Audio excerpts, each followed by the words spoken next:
Good morning dear student, मैं ब्रजेश जलावा एक बार फिर नए टॉपिक के साथ। हमारा टॉपिक चल रहा है B pharma first year first sem का इनऑर्गेनिक केमिस्ट्री का यूनिट सेकंड, और आज का हमारा टॉपिक है यहाँ पे बफर सॉल्यूशन। बफर सॉल्यूशन की हम लोग बात करते हैं तो बफर क्या होता है यहाँ पे हमारा किस तरह के सॉल्यूशन है और ये हमारे कहाँ कहाँ यूज़ होते हैं, हम लोग इसके बारे में आज पढ़ने वाले हैं। अगर आप हमारे चैनल पर नए हैं तो चैनल को सब्सक्राइब जरूर करिएगा, वीडियो को लाइक करिएगा, और अगर कोई मन में डाउट है तो उसे कमेंट बॉक्स में ज़रूर लिखिएगा, हम उसके भी आपके वीडियो बनाएंगे और आपके सारे डाउट्स क्लियर करेंगे। तो चलिए आज का वीडियो हम शुरू करते हैं। आज का हमारा टॉपिक है बफर सॉल्यूशन। सॉल्यूशन बट तो आपने सुना होगा, समझते हैं, यानी कि जब भी क्या होता है हमारा सोल्यूट और सॉल्वेंट मिलता है तो हमारा क्या बनता है, हमारा सॉल्यूशन बनता है। ये सिंपल थ्योरी आप लोगों ने 11 12 9 10 में भी आजकल पढ़ाई जाती है, तो ये सारे कॉन्सेप्ट आपने पढ़ लिए हैं कि जब भी क्या होता है कोई सॉल्यूट रहेगा, यानी कि अपने पास क्या यहाँ पे सॉल्यूट है प्लस उसमें कोई जब उसे हम किसी सॉल्वेंट में ऐड कर देते हैं तो ये हमारा क्या हो जाता है, मिलके दोनों चीज़ें हमारा सॉल्यूशन बना लेती है। लेकिन सॉल्यूशन के बाद भी एक नया वर्ड हमारे पास यहाँ पे जुड़ा हुआ है कि ये सॉल्यूशन हमारा बफर होना चाहिए। यानी कि बफर सॉल्यूशन क्या होते हैं, तो सिंपल सा हम लोग एक बात जानते हैं कि जैसे हमारे पास कोई भी सॉल्यूशन है और सॉल्यूशन जैसे अपन लोग क्या करते हैं, जैसे एक सिंपल सॉल्वेंट की मैं बात करता हूँ। सॉल्वेंट अपन ने क्या लिया, वाटर। अपन ने वाटर ले लिया।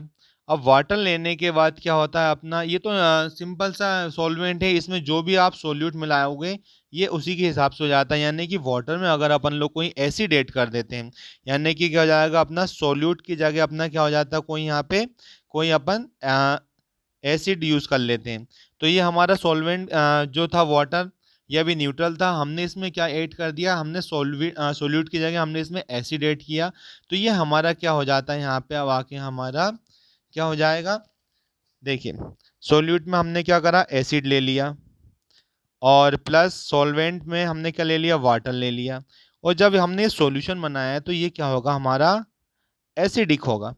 एसिडिक होगा क्यों होगा, क्योंकि हमारा जो वाटर था ये न्यूट्रल था, हमने इसमें क्या कर दिया, एसिडेट कर दिया, तो ये हमारा एसिडिक हो गया। अब हम इसलिए क्या कर देते हैं, जो हमारा क्या है यहाँ पे जो सोल्यूट है इसकी जगह हम लोग क्या यूज़ कर देते हैं, इसकी जगह हम इसमें बेस ऐड कर देते हैं।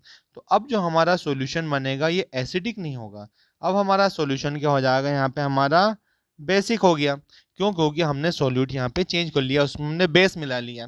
तो सिंपल सा हम एक बात समझाना ये चाह रहे हैं कि जब भी हमारा जो वाटर न्यूट्रल था इसमें हम जो ऐड कर रहे हैं वैसा ही हमारा सॉल्यूशन बनते जा रहा है। यानी कि जब हमने क्या करा, हमने इसमें एसिड ऐड किया तो सॉल्यूशन हमारा एसिडिक हो गया, और जब हमने इसमें बेस ऐड किया तो सॉल्यूशन हमारा बेसिक हो गया, क्योंकि ये हमारी न्यूट्रल वैल्यू है और इसमें कोई रेजिस्टेंस हमारे पास नहीं है। लेकिन हमारे पास जब बफर सॉल्यूशन की हम लोग बात करते हैं तो बफर सॉल्यूशन हमारे क्या होते हैं, तो बफर सॉल्यूशन की अगर हम लोग बात करते हैं तो बफर सॉल्यूशन हमारे क्या होते हैं, अब buffer solution resist change in pH. मतलब ऐसे जैसे अभी मैं आपको वाटर बता रहा था तो वाटर का पीएच क्या था, आपको हम पिछले वीडियो में हमने बताया था वाटर का पीएच होता है 7। जब हमने इसमें एसिड ऐड किया तो पीएच 7 से नीचे आ गया, बिलो दी 7।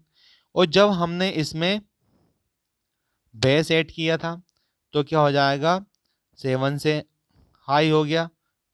ठीक है, सिंपल सा क्वेश्चन हमारा ये है कि जब हमारा न्यूट्रल वैल्यू क्या थी, 7 थी, वाटर था, जब हम इसमें एसिड ऐड कर रहे थे तो सॉल्यूशन हमारा एसिडिक हो रहा था। क्यों, क्योंकि पीएच 7 से कम हो रहा था। और जब हमने हमारा वाटर था और उसमें हमने सोल्यूट की जगह कोई बेस मिलाया तो हमारा सॉल्यूशन बेसिक बन रहा था, क्योंकि उसका पीएच 7 से अप हो रहा था, यानी कि ऊपर जा रहा था। तो ये दोनों कंडीशन हमारे पास क्या थी कि हमारा जो वाटर था उसका पीएच क्या था, 7 था, तो पीएच में चेंज हो रहा था। तो अब हमारे पास बफर सॉल्यूशन हमारे ऐसे सॉल्यूशन होते हैं जो कि क्या करते हैं कि रजिस्ट चेंजेस होते हैं, यानी कि इनमें क्या रहेगा कि ये अपनी पीएच वैल्यू में चेंज नहीं होने देते हैं।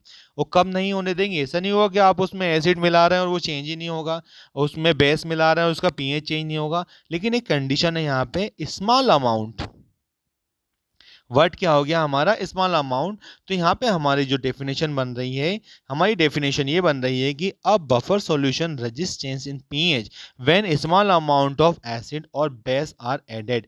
यानी कि ऐसे सॉल्यूशन जिनमें क्या होता है कि स्मॉल अमाउंट में अगर हम लोग क्या कर देते हैं, स्मॉल अमाउंट में क्या कर देते हैं हम लोग, उसमें कोई भी एसिड या बेस ऐड करते हैं तो उसके पीएच में चेंज नहीं होता है।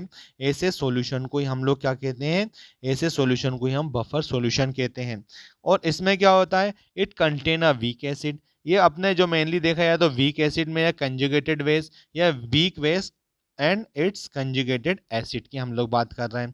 एग्जाम्पल देखा जाए तो एग्जाम्पल में अपना क्या होता है, जैसे एसिडिक एसिड है, यहाँ पे इसमें क्या होता है एसिटेट आयन अपना होता है, ये एक्ट एज अ बफर। ये क्या करता है, हमेशा जो एसिटिक एसिड होता है ये आपको पता है किस में टूट जाएगा, CH3COO- प्लस H प्लस में टूटता है। तो यहाँ पे हाइड्रोजन आयन आ गया, तो ये तो क्लियर हो गया कि हमारा क्या होता है, ये एसिड होता है।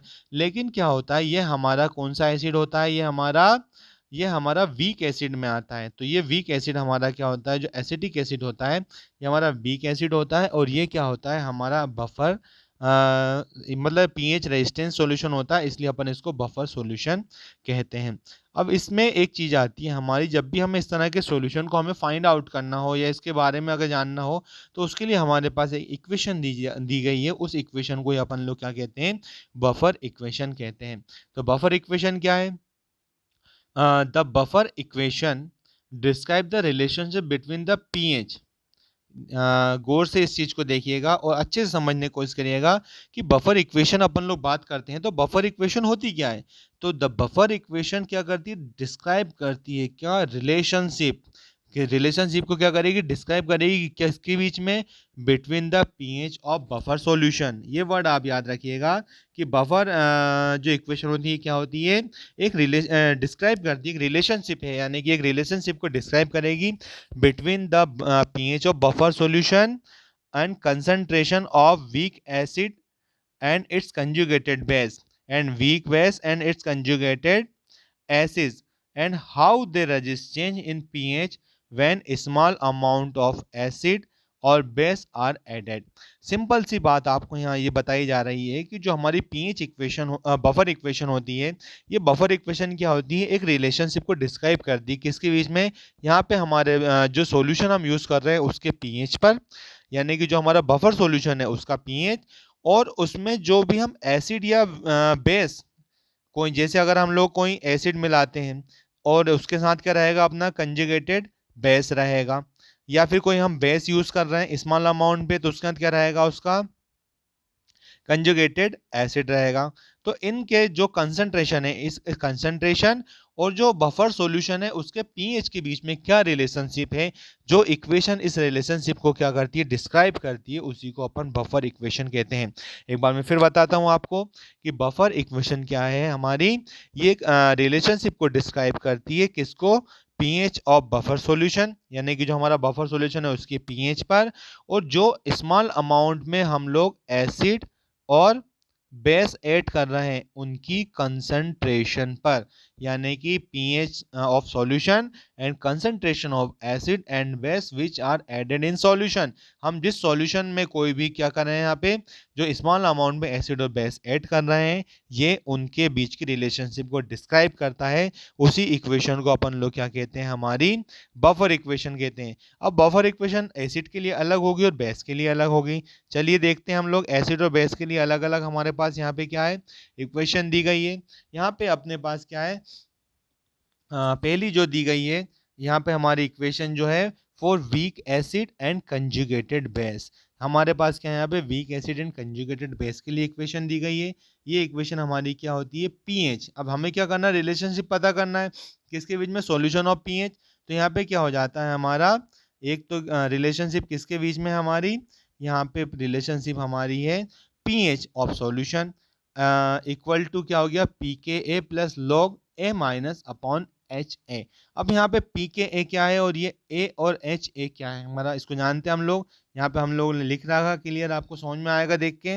यहाँ पे पीएच का मतलब होता है पीएच ऑफ बफर सॉल्यूशन, क्योंकि इसी की रिलेशनशिप पता करना है, किसके साथ पता करना है, हमारे साथ यहाँ पे क्या है, पी के ए हमारे दिया है यहाँ पे, ये एसिड डिसोसिएशन कांस्टेंट, यानी कि पी के ए हमारी क्या है यहाँ पे कांस्टेंट वैल्यू है। ए माइनस क्या है, concentration of the conjugated base, क्योंकि हमारी ये किसके लिए, वीक एसिड के लिए है, तो इसमें कंजुगेटेड बेस आएगा। तो जो भी कंजुगेटेड बेस हम यूज़ करेंगे उसकी कंसंट्रेशन क्या होती है, हम इसे माइनस ए से डिनोट करते हैं। और एच ए इक्वल टू गया कंसंट्रेशन ऑफ वीक एसिड।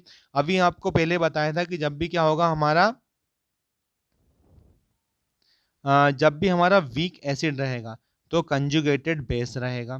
तो यहाँ पे दो चीज की कंसंट्रेशन हम आ गई हमारे पास, एक तो वीक एसिड की कंसंट्रेशन और कंजुगेटेड बेस की कंसंट्रेशन। तो जो यहाँ पे सी कंजुगेटेड बेस की जो हमारी कंसंट्रेशन है उसे अपन लोग माइनस ए से डिनोट कर रहे हैं, और वीक एसिड की जो कंसंट्रेशन है उसे अपन एच ए से डिनोट कर रहे हैं। और यहाँ पे पी के ए हमारी कांस्टेंट वैल्यू है, और पी एच इक्वल टू क्या हो गया, P H of buffer solution. तो ये इक्वेशन हमारी किसके लिए थी, ये इक्वेशन थी हमारी वीक एसिड के लिए।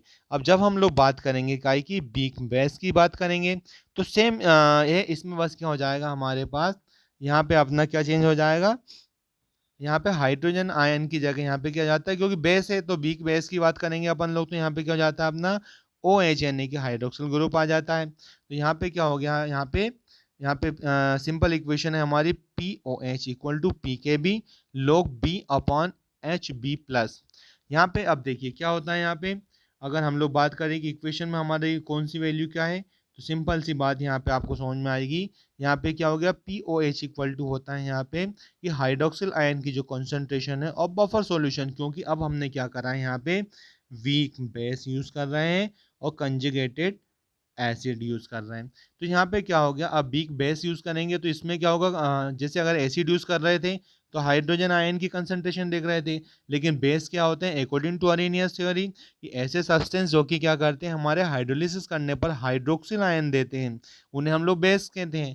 तो ये हमें क्या होगा, जैसे इनका हाइड्रोलाइसिस करेंगे अपन वाटर के साथ, तो ये क्या हो जाएगा, इसमें ओ एच आयन देंगे, तो इसमें कंसंट्रेशन ओ एच आयन की, अब यहाँ पे क्या हो जाएगा, अगर एसिड था तो कंसंट्रेशन ऑफ हाइड्रोजन आयन देख रहे थे, लेकिन अब बेस है तो यहाँ पे क्या हो जाएगा, कंसंट्रेशन ऑफ हाइड्रोक्सिल आयन। तो यहाँ पे P O H equal to क्या हो गया, ये concentration of hydroxyl ion of buffer solution. P K B, sorry यहाँ पे ये बी आएगा, एक्स लिखा हुआ है लेकिन यहाँ पे बी आएगा।